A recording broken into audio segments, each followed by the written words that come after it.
In the days of Google, it's tempting to do all of your research just by typing a name or a phrase into a search engine. But believe it or not everything known to human beings is available online. Much of it exists in people's heads, and their thoughts, opinions, memories, and knowledge may only come out if asked. For example, if you've been asked to write a memoir or chosen to write one for one of your classes, you'll need to use interviews to inform and deepen your writing. Let's suppose you're writing about a childhood incident. Your memory of it may be fuzzy, or you may be lacking necessary details to strengthen your descriptions. This is the perfect opportunity to use an interview to clarify your memory. And sometimes asking questions about an incident sheds light on elements of the story that make it more interesting. You can also check the facts of an incident. Now, don't be surprised if they remember it differently than you do. This is something you can explain in your writing. Let's talk to writer and faculty member Kat Pleska about how she used interviews in her memoir about growing up in Appalachia. I would turn right around and, like a little reporter, ask them, did this happen? Number one, did it happen that way in particular? And they would repeat the same thing. And so it became like a recording in my mind. Did you use photographs or other kinds of visual clues to jog people's memories?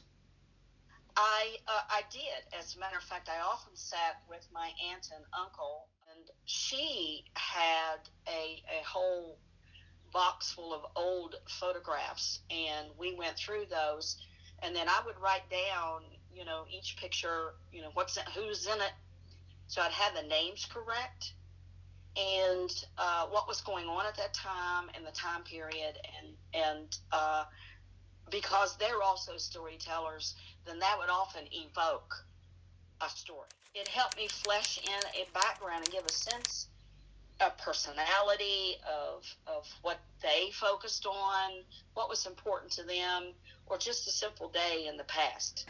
Now let's suppose you've been asked to write an article, a profile, or a blog post. All kinds of writing can be enhanced with information gleaned during an interview, and it makes the writing better and more lively when you can include quotes, dialogue, and details about the people involved in the story. It's also a great way to verify facts that you've read online. So you do most of your writing for magazines, and I'm curious to know how you prepare for interviews with particular sources. So usually I'm given an assignment, and we luckily live in the age of the internet, so it's very easy to look a lot of people up. And then once you've sort of built the skeleton of the interview that you're imagining, then when you meet them in person, it of course could go in any directions.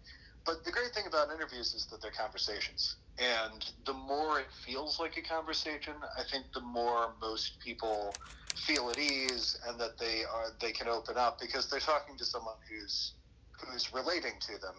Preparing for the interview. Learn all you can about your source before you interview them. Start with background, as this may be a useful way to open the conversation, and build into their expertise. Number 2, decide what you actually want to get out of the interview. What do you want to learn? What is the point? Are you trying to check some facts or verify a memory? Learn what it is that makes the person special. Build on your knowledge of family history. Whatever it is you want to learn, write it down on a piece of paper so you don't forget. Number 3, form your questions.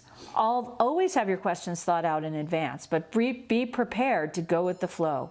You never know what someone might say. Interviewing your source in their native environment allows you to gather details about that person interacting with that venue. Most of all, number 5, enjoy the process. People love to talk about themselves and their interests. Make it fun, and you'll have great details to include in your writing.